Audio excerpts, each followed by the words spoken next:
Mic दिखाना। Hello, on है।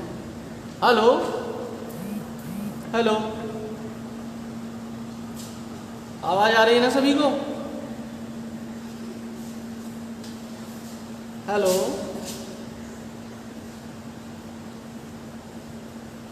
ज़्यादा से ज़्यादा लाइव हो जाओ जी।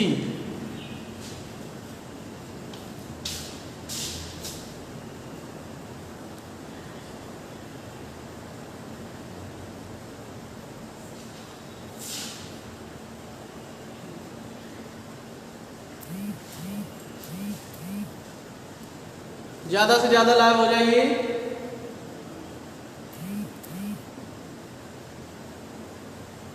क्लास आपकी जस्ट 5 मिनट बाद स्टार्ट हो जाएगी।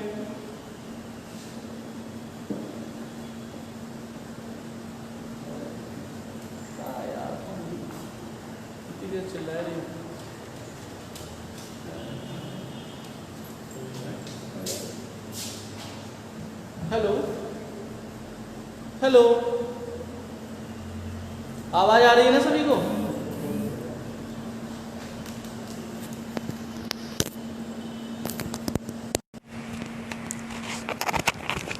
हेलो हेलो,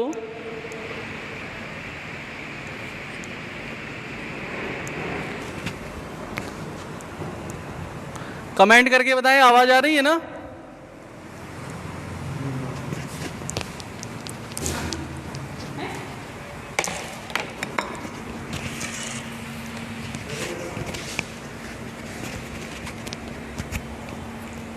हेलो,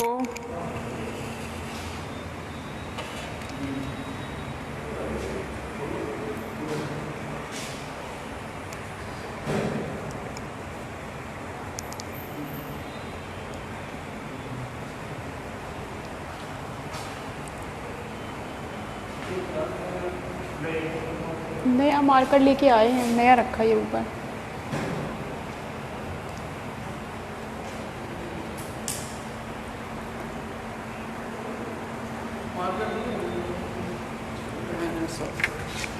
नाम नहीं लाएगा हम लोग, छोड़ दो, बाकी दे दो उसका और नीचे दो।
Good morning all student. आपका बुद्धिस्ट पीरियड चल रहा था। इसमें आज आपका टॉपिक है education system in Buddhist period, जिसमें हमने प्राइमरी लेवल का तो आपको कल बता दिया था, लेकिन अब हायर एजुकेशन उच्च शिक्षा के लिए क्या पाठ्यक्रम है, क्या शिक्षण संस्थाएं कहाँ कहाँ पे हैं, इसके अलावा प्रवेश की अवधि, पाठ्यक्रम, ये सब हम इसमें डिफाइन करेंगे। अब प्राथमिक शिक्षा, जिस तरीके से हमने आपको बताया था कि प्राथमिक शिक्षा की आयु जो है वो निर्धारित की गई थी 6 वर्ष की, उसी तरीके से प्राथमिक शिक्षा पूरी हो जाने के बाद में उच्च शिक्षा योग्य छात्रों को ही प्रवेश दिया जाता था। जो छात्र उच्च शिक्षा प्राप्त करने के योग्य थे उनको उच्च शिक्षा में प्रवेश दिया जाता था, और इनकी सामान्य अवधि, नॉर्मल एज या एवरेज एज जो है वो 12 वर्ष होती थी। इसमें पाली भाषा, संस्कृत भाषा, प्राकृत भाषा और साहित्य, व्याकरण, न्यायशास्त्र, तर्कशास्त्र, अर्थशास्त्र, खगोल शास्त्र, राजनीति शास्त्र, कला, कौशल, जैन धर्म, बौद्ध धर्म, वैदिक धर्म और ज्योतिष शास्त्र, सभी विषयों का ज्ञान प्रदान किया जाता था। अब इसमें हम आपको थोड़ा सा सामान्य परिचय देना ये चाहेंगे कि उच्च शिक्षा के द्वार जो है वो प्रत्येक धर्म और संप्रदाय सबके लिए और सभी जाति के बालकों के लिए खुले थे। मतलब कि सभी जाति के बालकों को शिक्षा के अवसर प्रदान करने की छूट थी। इस शिक्षा के मुख्य केंद्र मठ और विहार, जो कि हमने कल भी आपको एक्सप्लेन किया था। सभी मठों में समान विषयों की शिक्षा नहीं दी जाती थी। इसके बाद में आता है प्रवेश एवं अवधि। तो उच्च प्राथमिक शिक्षा के समाप्त होने पर, प्राथमिक शिक्षा के समाप्त होने पर उच्च शिक्षा का प्रारंभ किया जाता था, उच्च शिक्षा प्रदान की जाती थी, और बालक इस शिक्षा का आरंभ 12 वर्ष की आयु में करता था। उच्च शिक्षा का प्रारंभ बालक 12 वर्ष की आयु में करता था, और अध्ययन की अवधि 12 वर्ष थी। अध्ययन की अवधि 12 वर्ष थी, या शिक्षण काल उनका निर्धारित किया गया था। मतलब उनको जितना टाइम पीरियड पर उच्च शिक्षा प्रदान की जाती थी वो थी 12 वर्ष। 12 वर्ष में छात्र 25 वर्ष की आयु 25 ईयर पहुंच जाता था, या 25 वर्ष की आयु प्राप्त कर लेता था। तो इस 25 वर्ष की आयु में छात्र किसी व्यवसाय को, किसी बिजनेस को अपना करके और गृहस्थ आश्रम में प्रवेश कर लेता था। इसके बाद में आता है उच्च शिक्षा में पाठ्यक्रम, कि पाठ्यक्रम क्या क्या निर्धारित किए गए थे। तो पाठ्यक्रम जो हैं वो उच्च शिक्षा में 2 भागों में डिफाइन किए गए थे।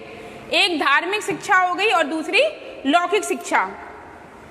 भिक्षुओं और भिक्षुणियों के लिए धार्मिक पाठ्यक्रम था। इसमें उन्हें धार्मिक एवं जीवन से संबंधित उपयोगी या जीवनोपयोगी दोनों प्रकार की शिक्षा प्रदान की जाती थी। दोनों प्रकार की शिक्षा प्रदान की जाती थी, और लौकिक पाठ्यक्रम जो है वो जनसाधारण के लिए होता था।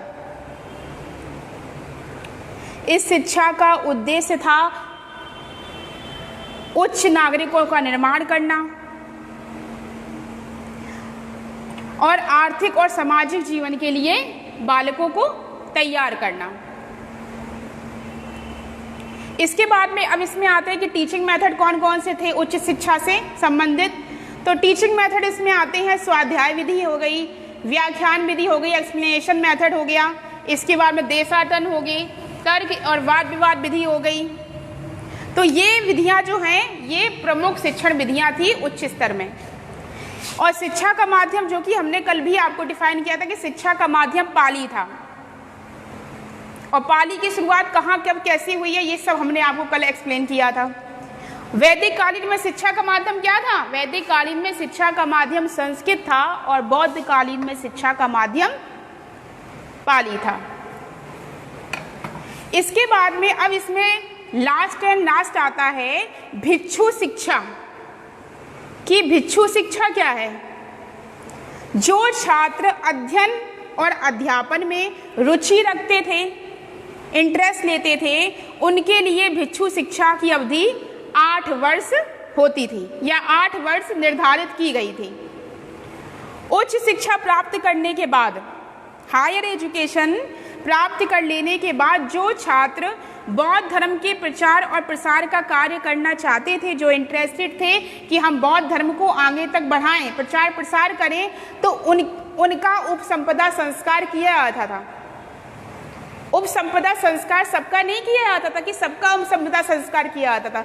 जो बालक बौद्ध धर्म का प्रचार प्रसार करना चाहते थे और उच्च शिक्षा प्राप्त कर लेते थे और बौद्ध धर्म को फैलाना चाहते थे, प्रचार प्रसार करना चाहते थे, तो उनका उपसंपदा संस्कार होता था। उसके बाद में बालक भिक्षु शिक्षा में प्रवेश लेता था या बालक को भिक्षु शिक्षा में प्रवेश दिया जाता था। और इस शिक्षा को प्राप्त करने के बाद, इस भिक्षु शिक्षा को प्राप्त कर लेने के बाद ही बालक भिक्षु कहलाता था और धर्म प्रचार और शिक्षण का कार्य करता था।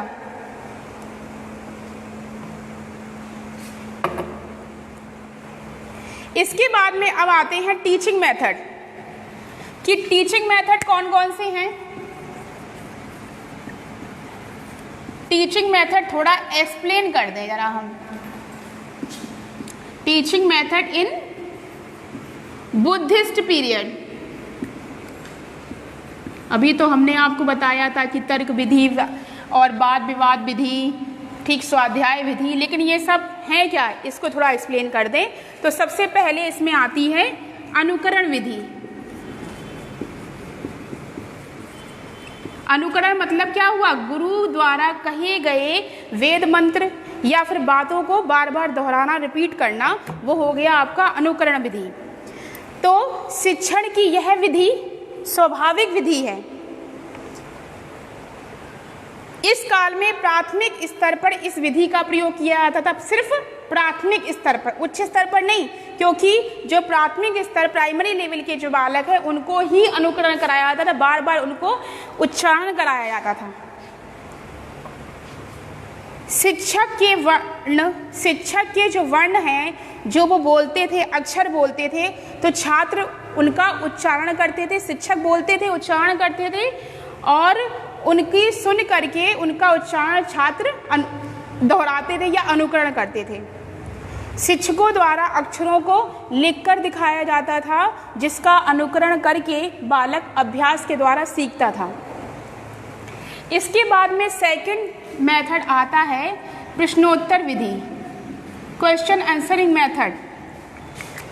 क्वेश्चन आंसरिंग मेथड यह भी सीखने की स्वाभाविक विधि है, यह भी सीखने की स्वाभाविक विधि है। छात्र कब, क्यों, कैसे, कहाँ आदि प्रश्न जो थे वो शिक्षकों से पूछते थे और शिक्षक उसका आंसर देते थे।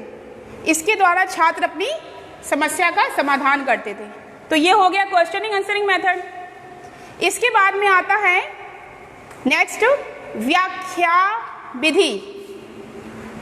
व्याख्या विधि, इस विधि का उपयोग उच्च शिक्षा प्राप्त करने में किया जाता था।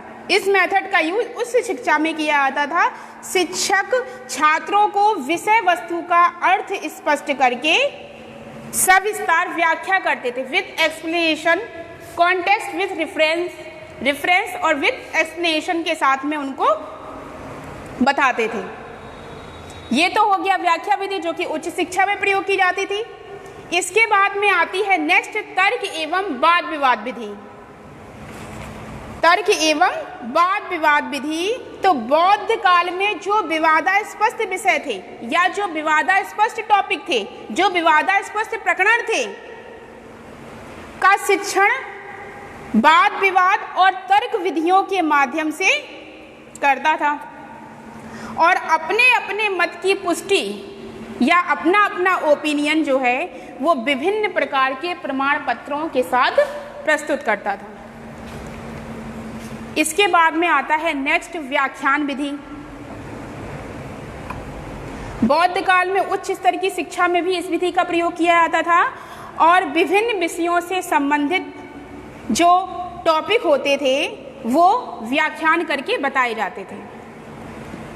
इस विधि के द्वारा छात्र अपनी शंका का समाधान या अपनी समस्या का समाधान उच्च और स्पष्ट शिक्षा ग्रहण कर लेते थे। इसके बाद में आपका आता है देशाटन। नेक्स्ट मेथड आता है, ये अभी तक आपको हमने बताया ही नहीं है कि देशाटन है क्या, क्योंकि इसका अब यूज हुआ है इसमें बुद्धिस्ट पीरियड में। देशाटन ये है कि भिक्षु शिक्षा में या उच्च शिक्षा में मुख्य रूप से मेनली इस मेथड का यूज किया जाता था। इस मेथड का यूज इसलिए किया जाता था ताकि छात्र को वास्तविक जगत को समझने, रियल लाइफ को समझने में और मानव समाज की वास्तविक स्थिति क्या है, व्यक्ति की वास्तविक स्थिति समाज में क्या है कि जानने के अवसर प्राप्त होते थे सिर्फ एक देशाटन मेथड के द्वारा। और साथ ही बौद्ध धर्म के प्रचार का प्रशिक्षण भी दिया जाता था। देशाटन में इधर उधर भ्रमण करते थे, जाते थे, ठीक है, वास्तविक जगत से बालक रूबरू होते थे, जानकारी मिलती थी और बौद्ध धर्म का प्रचार प्रसार का प्रशिक्षण भी दिया जाता था।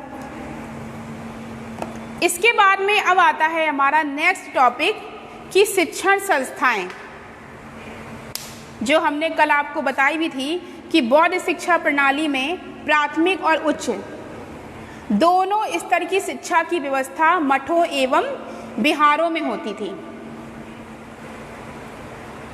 ये मठ और विहार धार्मिक केंद्र थे। इनका संचालन बौद्ध संघों द्वारा होता था।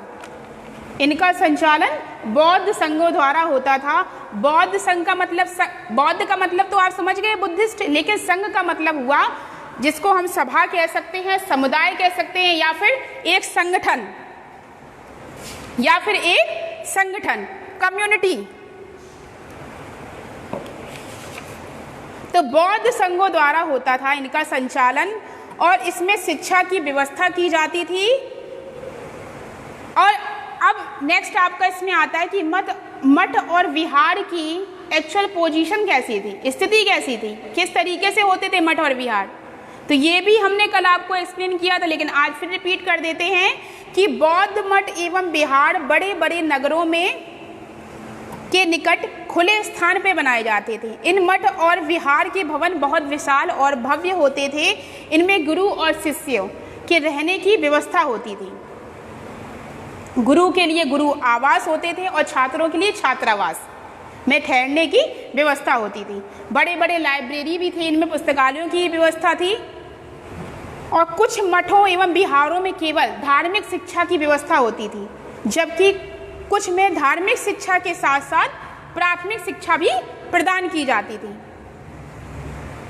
और कई मठों एवं विहारों में तो धार्मिक शिक्षा, प्राथमिक शिक्षा और उच्च शिक्षा तीनों ही शिक्षा की व्यवस्था होती थी।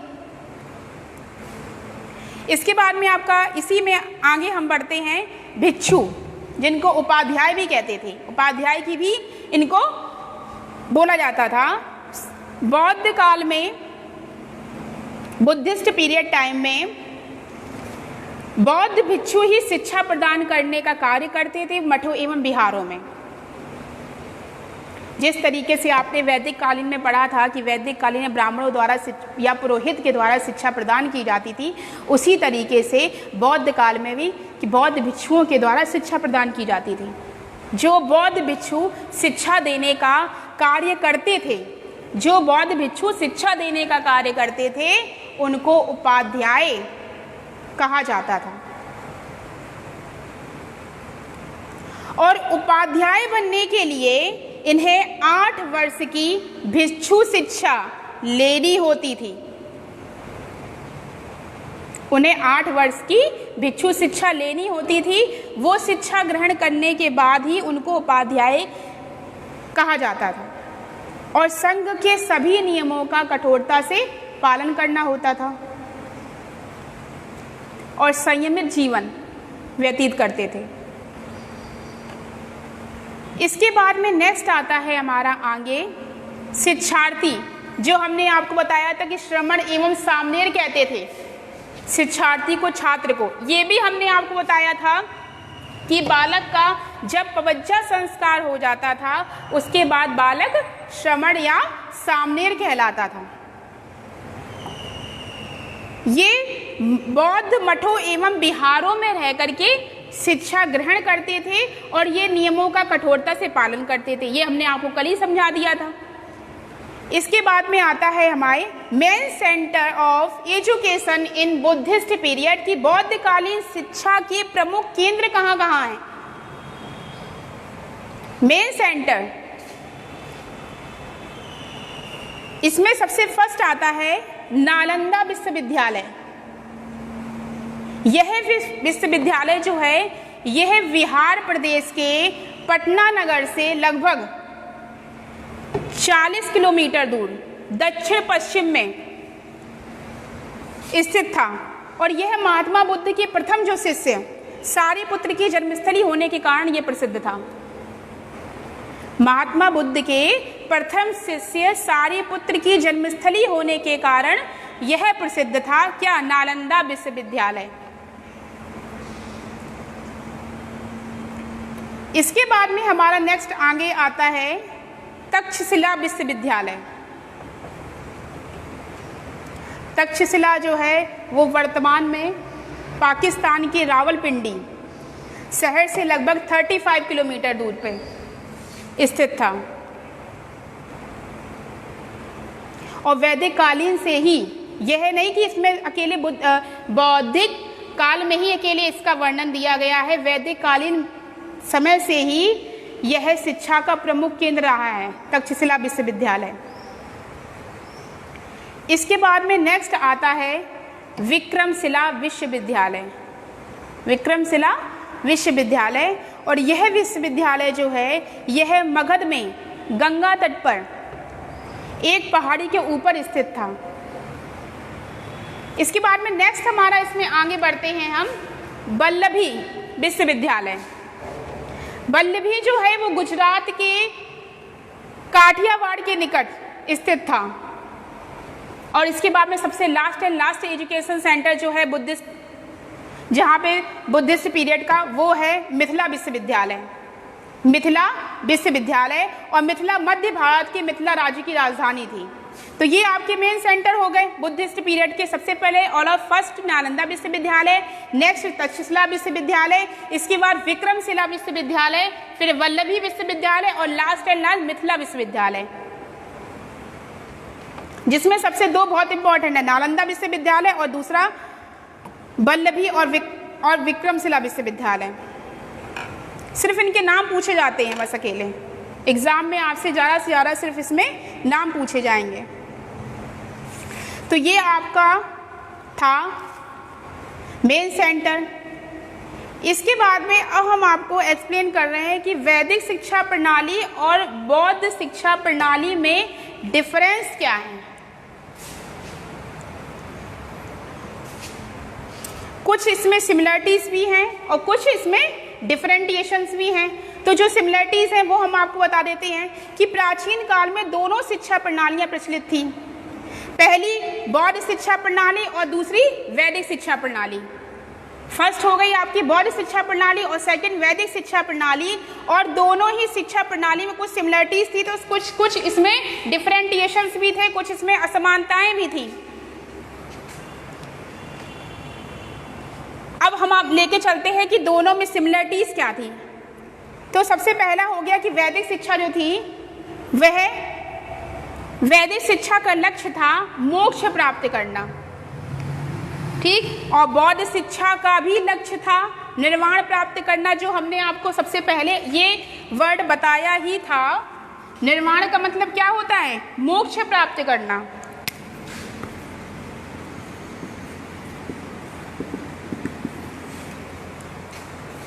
ये हो गई दोनों में सिमिलरिटी सेम। इसके बाद में नेक्स्ट आता है कि वैदिक शिक्षा में किसमें शिष्य की दिनचर्या भिक्षाटन से प्रारंभ होती थी।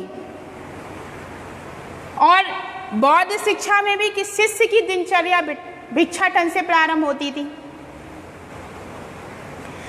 वैदिक शिक्षा में भी भिक्षाटन की जब शुरू से ही, प्रारंभ से ही दिनचर्या जब शुरू होती थी भिक्षाटन से ही होती थी, उसी से गुरुकुल चलते थे। और बौद्ध शिक्षा में भी यही था कि भिक्षाटन से प्रारंभ की जाती थी। इसके बाद में नेक्स्ट सिमिलरिटीज आती हैं कि गुरु के दो स्तर थे। दो स्तर थे, पहला हो गया प्राथमिक और सेकंड हो गया उच्च।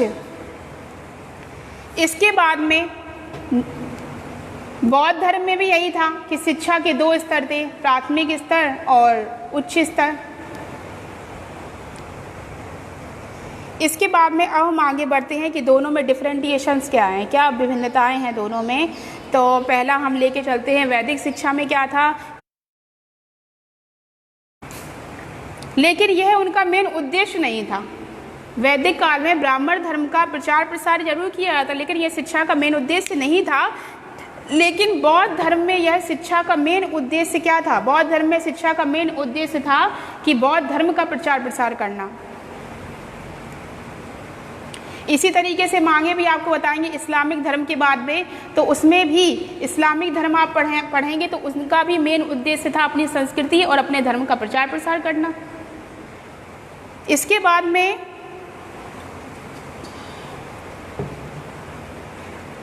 सेकंड पॉइंट आता है कि गुरु का वर्चस्व था इसमें, लेकिन बौद्ध धर्म में संघ का वर्चस्व था, एक बौद्ध समुदाय का वर्चस्व था। इसके बाद में नेक्स्ट पॉइंट आता है कि यहाँ की शिक्षा वैदिक शिक्षा जो थी वह परिवार प्रधान थी, लेकिन बौद्ध धर्म की जो शिक्षा थी या बौद्ध शिक्षा जो थी वह समुदाय प्रधान थी। एक कम्युनिटी, प्राथमिकता कम्युनिटी को दी गई थी, यहाँ की शिक्षा समुदाय प्रधान थी। इसके बाद में ये टॉपिक जो हम आगे बता रहे हैं, हमने आपको पहले ही बताया था कि वैदिक शिक्षा जो है प्रारंभ करने की आयु 5 वर्ष की थी, लेकिन कहीं कहीं पे इसका वर्णन 6 वर्ष भी दिया गया, लेकिन एक्यूरेट 5 या 6 क्या है, ये दोनों में ही विवादास्पद है। कहीं पे 5 का वर्णन दिया गया, कहाँ पे 6 आयु का वर्णन दिया गया है। लेकिन बौद्ध शिक्षा प्रारंभ करने की जो आयु थी वो पर्टिकुलर फिक्स 6 वर्ष। अब गुरुकुल शिक्षा प्रणाली में क्या था, या गुरुकुल जो वैदिक शिक्षा थी उसमें समावर्तन संस्कार के बाद गृहस्थ जीवन में प्रवेश किया जाता था, और इसमें उपसंपदा संस्कार के बाद आजीवन ब्रह्मचर्य का पालन किया जाता था।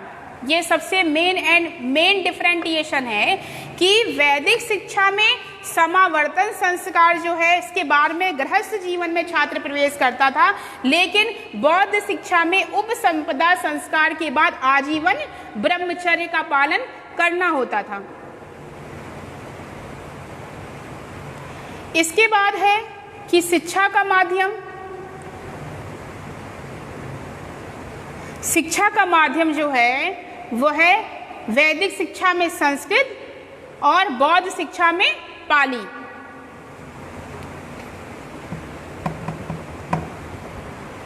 इसके बाद में बौद्धिक शिक्षा जो थी वह जाति पर आधारित थी, ब्राह्मण क्षत्रिय वैश्य को शिक्षा प्रदान की जाती थी, लेकिन बौद्ध शिक्षा जो थी वह यह शिक्षा धर्म से परे थी, मतलब कि यह शिक्षा सभी जन समुदायों के लिए थी, और खास तौर से उच्च शिक्षा।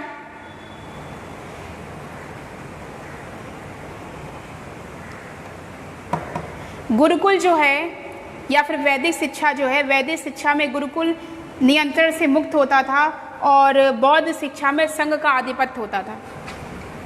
इसके बाद में सबसे लास्ट इसमें टॉपिक आता है, आज ही एक्सप्लेन कर देते। कल क्या मतलब कि ट्यूसडे को, कल तो लॉकडाउन है, ट्यूसडे को एक नया टॉपिक स्टार्ट करेंगे आपको, तो ये वाला आज ही एक्सप्लेन कर रहे हैं कि बौद्ध शिक्षा प्रणाली का मूल्यांकन, evaluation of Buddhist education system, कि कोई भी शिक्षा प्रणाली हो, कोई भी टीचिंग मेथड हो, या कई प्रकार की भी शिक्षण विधियां हो, ठीक है, कुछ इसमें गुण होते हैं तो कुछ इसमें दोष भी होते हैं, कुछ मेरिट्स होते हैं तो कुछ डीमेरिट्स भी होते हैं। हमेशा एक सिक्के के दो पहलू होते हैं। जिस तरीके से किसी भी प्रणाली का मूल्यांकन करते समय उसके दोनों पहलुओं को स्टडी करनी पड़ती है, एक गुण और दूसरा दोष। तो इसमें भी बौद्ध शिक्षा प्रणाली में भी कुछ गुण हैं तो कुछ इनके दोष भी हैं। तो सबसे पहले इनके हम गुण देखते हैं। बौद्ध शिक्षा प्रणाली के merits of Buddhist education system. These are following points in this topic. ये आपको ऑल ऑफ पर सबसे पहले ही लिखना है। इसमें सबसे पहला आता है कि सभी को शिक्षा का समान अधिकार।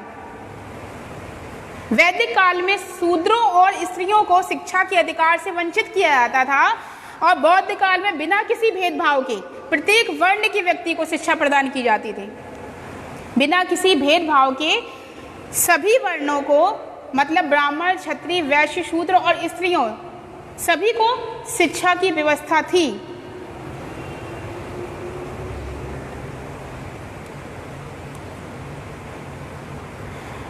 इसके बाद में हम आगे इसी बढ़ते हैं गुण में कि निःशुल्क शिक्षा। तो बौद्ध काल में प्राथमिक शिक्षा के लिए छात्रों से किसी भी प्रकार का कोई शुल्क नहीं लिया जाता था। शिक्षा प्रत्येक व्यक्ति का जन्मसिद्ध अधिकार है और प्राथमिक शिक्षा लोकतंत्र के प्रत्येक व्यक्ति को अनिवार्य रूप से मिलनी भी चाहिए। तो बौद्ध काल में इसकी निःशुल्क व्यवस्था से सभी धर्म और सभी जातियों के बालकों को यह सुविधा उपलब्ध भी हो गई थी सुलभ तरीके से, इजली। स्त्रियों के लिए शिक्षा व्यवस्था भी थी कि बौद्ध काल में पुरुषों की तरह स्त्रियों के लिए भी समान शिक्षा की व्यवस्था होती थी। जिस तरीके से छात्रों को भिक्षु, उसी तरीके से मठों में भिक्षुणियाँ भी होती थी। यह बात अलग है कि मठ और विहार के कठोर नियमों के कारण बालिकाएं उसमें प्रवेश नहीं लेती थीं, परंतु उन्हें भी शिक्षा प्राप्त करने का पूर्ण अधिकार था। शिक्षा से उनको वंचित नहीं किया जाता था। केंद्रीय प्रशासन, जिस तरीके से वैदिक काल में शिक्षा पर गुरुओं का नियंत्रण होता था, उसी तरीके से बौद्ध काल में शिक्षा पर संघों का नियंत्रण होता था, जिससे शिक्षा के क्षेत्र में प्रगति हुई।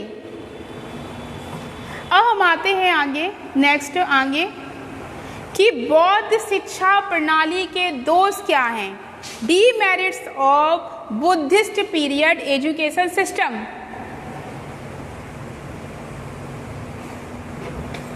वैसे बौद्ध शिक्षा प्रणाली जो है अपने समय की सबसे श्रेष्ठ प्रणाली मानी जाती थी। इसके दोष भी कुछ हैं कि मठों और विहारों के कठोर नियम, मठों एवं विहारों के कठोर नियम। तो बौद्ध शिक्षा केंद्र में जो नियम थे वो बहुत ही कठोर थे और छात्र इन नियमों से घबरा करके, भयभीत होकर के शिक्षा बीच में ही छोड़ देते थे। कुछ छात्र शिक्षा बीच में ही छोड़ देते थे, जबकि लोकतंत्र में बालकों के लिए ऐसी कठोर नियमों की व्यवस्था नहीं की जानी चाहिए। यह सबसे बड़ा दोष।